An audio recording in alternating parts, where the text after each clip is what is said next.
अस्सलाम वालेकुम। मैं सर माजिद मकसूद बात कर रहा हूँ उन स्टूडेंट से जो कि अब पीआरसी के पेपर दे रहे हैं मार्च 24 के अंदर। बेटा, इस वीडियो को बनाने का जो पर्पज़ है वो ये है कि आपको सब्जेक्ट इंट्रोडक्शन टू अकाउंटिंग के बारे में थोड़ा सा एग्ज़ाम टिप्स दी जा सके। और क्योंकि मैं मेनली ये वीडियो टीएसए के स्टूडेंट्स के लिए बन रही है, तो उनको मैंने एक चैप्टर इन्वेंट्री का पढ़ाया था आईए के अंदर। तो मैं इन्वेंट्री के हवाले से थोड़ा सा रिवीजन टिप्स आपको दे रहा हूँ और एग्ज़ाम में किस तरह से इस टॉपिक को पूछा जाता है उसकी बातचीत आपके साथ कर रहा हूँ। जो स्टूडेंट अब तक पेपर देकर आ चुके हैं, नॉर्मली वो ये बताते हैं कि ऐसा पेपर किसी स्टूडेंट को नहीं आता जिसके अंदर इन्वेंट्री के ऊपर डिस्कशन ना हुआ हो। किसी के पास 2 सवाल आते हैं, किसी के पास 5 सवाल आते हैं और इवन यहाँ तक स्टूडेंट्स ने फीडबैक दिया है कि 7 या 8 क्वेश्चन भी एक-एक स्टूडेंट को इन्वेंट्री के आ जाते हैं। तो कहना ये चाह रहा हूँ कि इस इम्पोर्टेंट टॉपिक को रिवाइज़ किए बगैर पेपर में बैठने की गलती मत कीजिएगा। इन्वेंट्री के चैप्टर के अंदर कॉन्सेप्चुअल बातें भी पूछी जाती हैं जिसको आप थ्योरी कहते हो, और उसका प्रैक्टिकल एप्लीकेशन भी पूछा जाता है।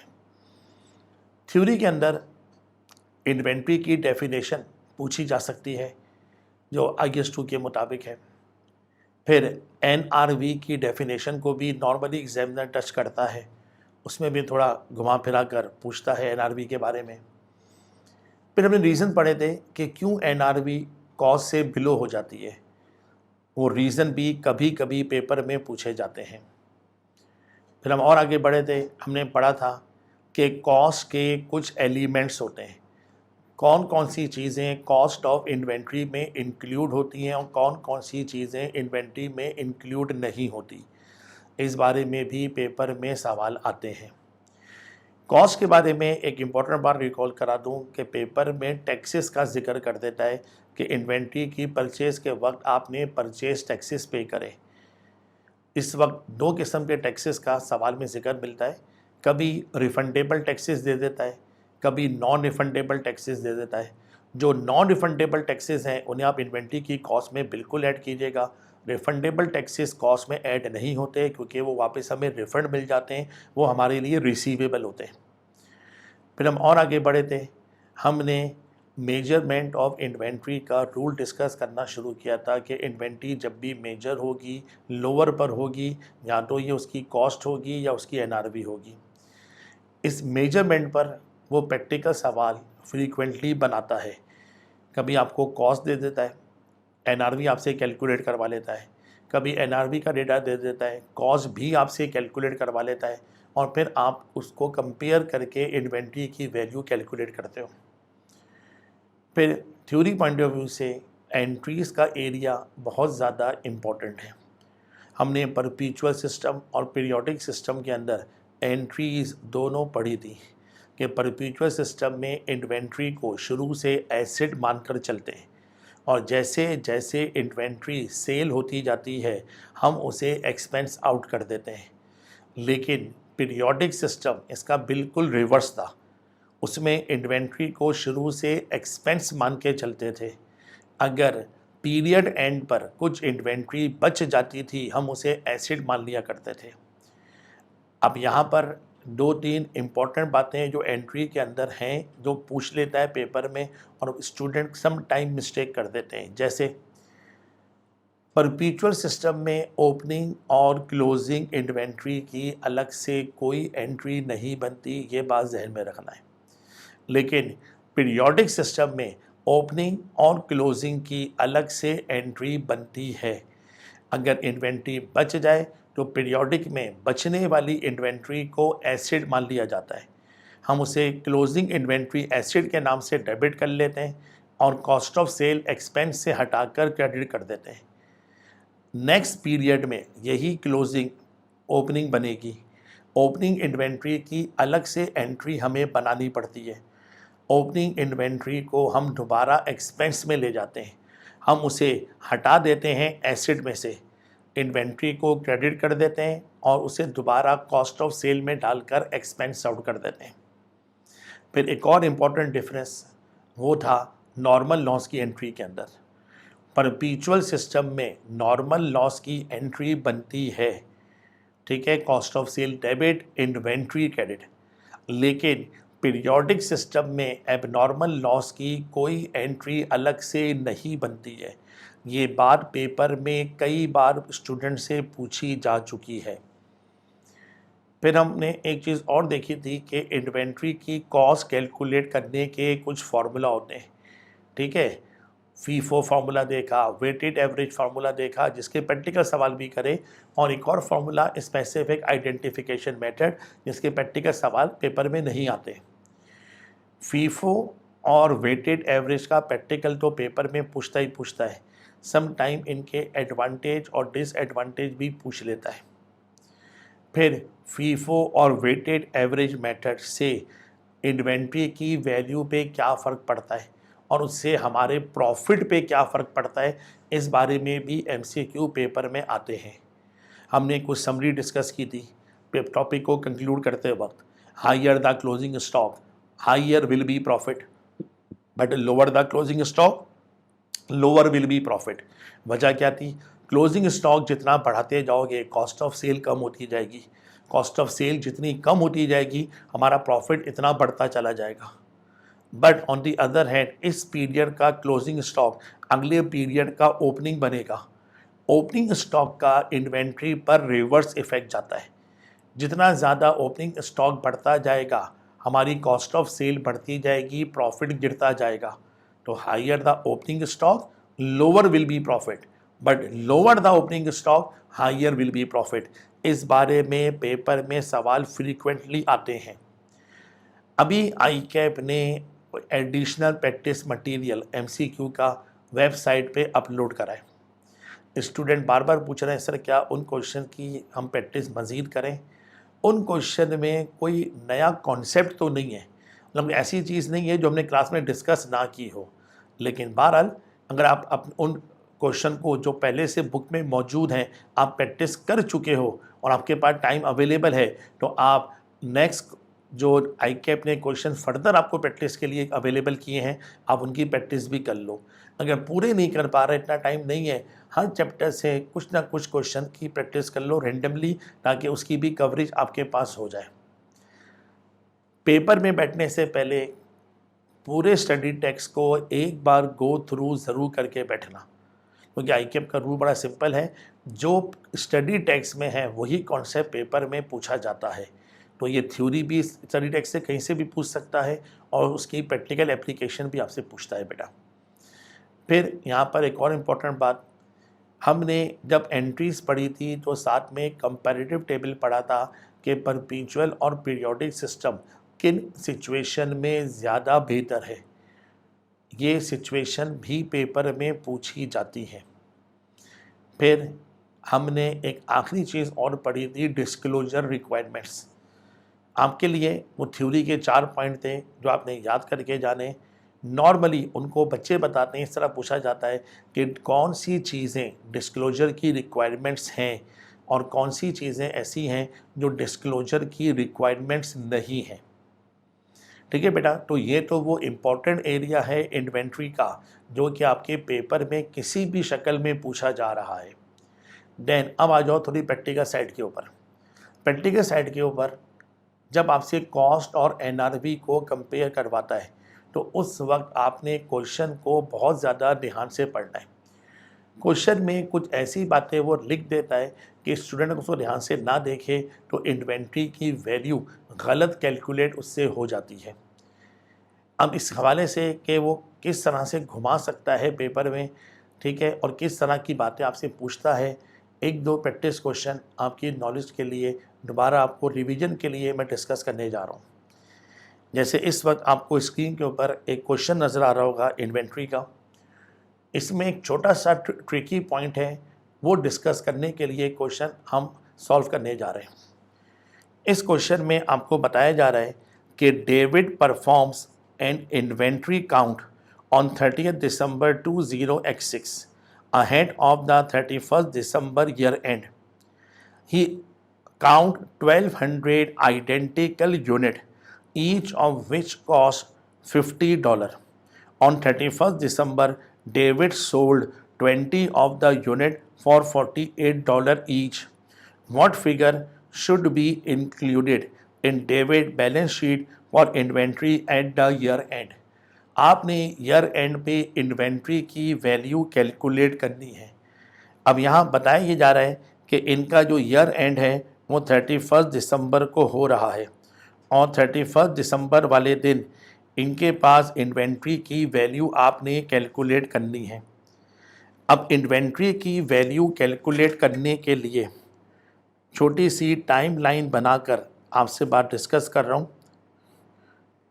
31 दिसंबर को इनका ईयर एंड हो रहा है X6 के अंदर। ईयर एंड पर इन्वेंट्री काउंट करनी थी, लेकिन इन्होंने एक दिन पहले इन्वेंट्री की काउंटिंग कर ली और 30 दिसंबर को जब इन्वेंट्री की काउंटिंग की गई तो पता चला 1200 यूनिट्स इनके पास मौजूद हैं। अब यहाँ पे जो ट्रिकी पॉइंट है बेटा वो सिर्फ एक है, ये जो 1200 यूनिट मौजूद हैं ये आइडेंटिकल हैं। ठीक है, ये सबसे इम्पॉर्टेंट बात है। जिसने इस बात को नहीं समझा वो इन्वेंट्री की वैल्यू गलत कैलकुलेट कर लेगा। आइडेंटिकल का मतलब ये हुआ वो एक जैसी कंडीशन में है। अगर ये अच्छे हैं तो सारी की सारी यूनिट अच्छी कंडीशन के अंदर हैं और अगर ये डैमेज हैं तो सारे के सारे यूनिट डैमेज कंडीशन के अंदर मौजूद हैं। अगर इनकी एनआरवी ज़्यादा है तो सबकी एनआरवी ज़्यादा है क्योंकि आइडेंटिकल यूनिट है, और अगर इनकी एनआरवी गिरी हुई है किसी वजह से तो सबकी एनआरवी गिरी हुई है। अब इन्होंने ईयर एंड पर साल के आखिरी दिन कुछ यूनिट सोल्ड कर दिए और 20 यूनिट इन्होंने सोल्ड कर दिए और सोल्ड होने वाला हर यूनिट इन्होंने 48 ईच के हिसाब से बेचना शुरू करा। 48 ईच।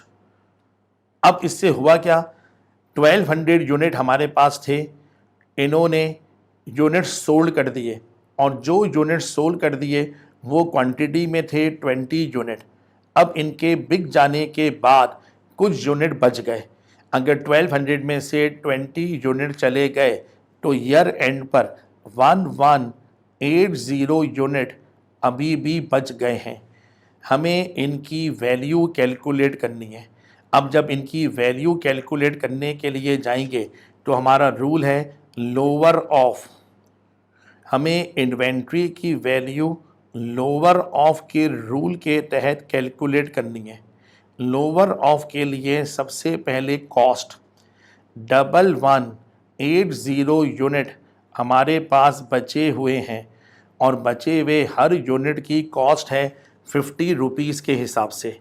अगर 1180 को हम 50 से मल्टीप्लाई कर लें तो 59,000 कॉस्ट वाली इन्वेंट्री अभी भी बची हुई है। ठीक है, और जब हम इनकी NRV कैलकुलेट करेंगे, क्योंकि जो चीज़ें बिकी हैं वो आइडेंटिकल हैं और वो कम पैसों में बिकी हैं 48 ईच, तो 1180 यूनिट जो बचे हुए हैं अगर उनकी NRV निकालूं तो वो भी 48 के हिसाब से बिक जाएंगे। तो 1180 को 48 से मल्टीप्लाई कर लें तो 56,640 NRV वाली इन्वेंट्री अभी भी बची हुई है। अब कॉस्ट है 59,000, NRV 56,640 और जो लोअर होता है वो इन्वेंट्री की वैल्यू मानी जाती है। इस वक्त लोअर है 56,650, तो जो भी इन्वेंट्री बची हुई है वो 56,640 की मानी जाएगी और ये हमारे पास ऑप्शन डेल्टा में मौजूद है। अब इसमें जो ट्रिकी पॉइंट था वो सिर्फ एक वर्ड था जो मैंने हाईलाइट कर दिया है, आइडेंटिकल।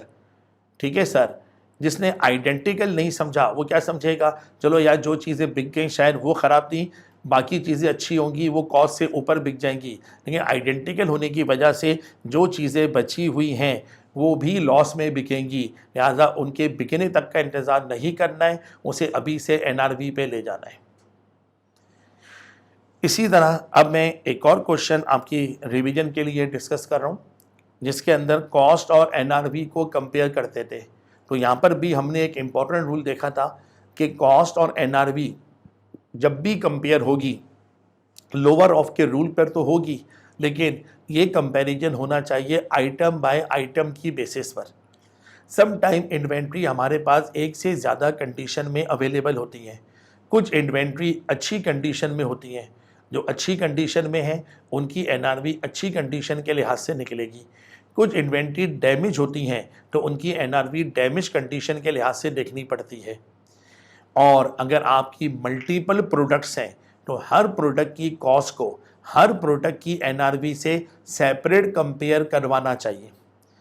इसके लिए अब हम एक और क्वेश्चन को डिस्कस करने जा रहे हैं, जिसके अंदर बताया जा रहा है कि S and company sell 3 products, basic, super and luxury.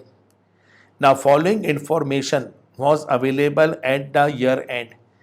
Inventory 3 product की शक्ल में मौजूद है, बेसिक भी, सुपर भी, लग्जरी, और तीनों की ओरिजिनल कॉस्ट पर यूनिट हमें गिवन है। Estimated selling price per unit भी गिवन है, सेलिंग और डिस्ट्रीब्यूशन कॉस्ट भी गिवन है, और यूनिट्स इन इन्वेंट्री में कितने बचे हुए वो भी गिवन है। आपने ईयर एंड पर इन्वेंट्री की वैल्यू कैलकुलेट करनी है। जब हम इन्वेंट्री की वैल्यू कैलकुलेट करने की बात करते थे तो आइटम बाय आइटम के कंपैरिजन पे जाना पड़ेगा। इस वक्त 3 प्रोडक्ट्स हमारे पास अवेलेबल हैं। हमें अपनी वर्किंग के लिए एक कॉलम प्रोडक्ट का बना लेना चाहिए। हर प्रोडक्ट के कुछ ना कुछ यूनिट मौजूद हैं। इन यूनिट्स की कुछ ना कुछ कॉस्ट पर यूनिट मौजूद है। फिर हमें ये भी पता होना चाहिए कि एक यूनिट की एनआरवी क्या है। एंड फाइनली इनकी मदद से हम अपने पास कैलकुलेट कर लेंगे इन्वेंट्री की वैल्यू। 3 प्रोडक्ट हैं, basic, super and luxury. Unit तीनों के अवेलेबल हैं। 200 यूनिट बेसिक के अवेलेबल हैं, 250 यूनिट वो सुपर के अवेलेबल हैं, और 150 यूनिट वो हमारे लिए लग्जरी प्रोडक्ट के अवेलेबल हैं। कॉस्ट पर यूनिट भी हमें बता दी गई है, वो है $6, $9 एंड $18। एनआरवी पर यूनिट निकालनी पड़ेगी। एनआरवी के लिए हमें 3 चीज़ें चाहिए होती थी।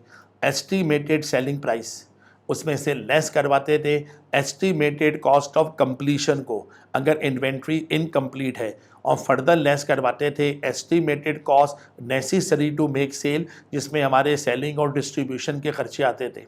बेसिक की जो है हमारे पास वो सेलिंग प्राइस दी हुई थी 9 रुपीज़, और इसकी सेलिंग और डिस्ट्रीब्यूशन कॉस्ट है 1 रुपीज़, तो 8 रुपये इसकी एनआरवी आ रही है। लोअर अभी भी कॉस्ट है, वैल्यू इसकी कॉस्ट पर ही रहेगी। इसी तरह सुपर पे आ जाइए।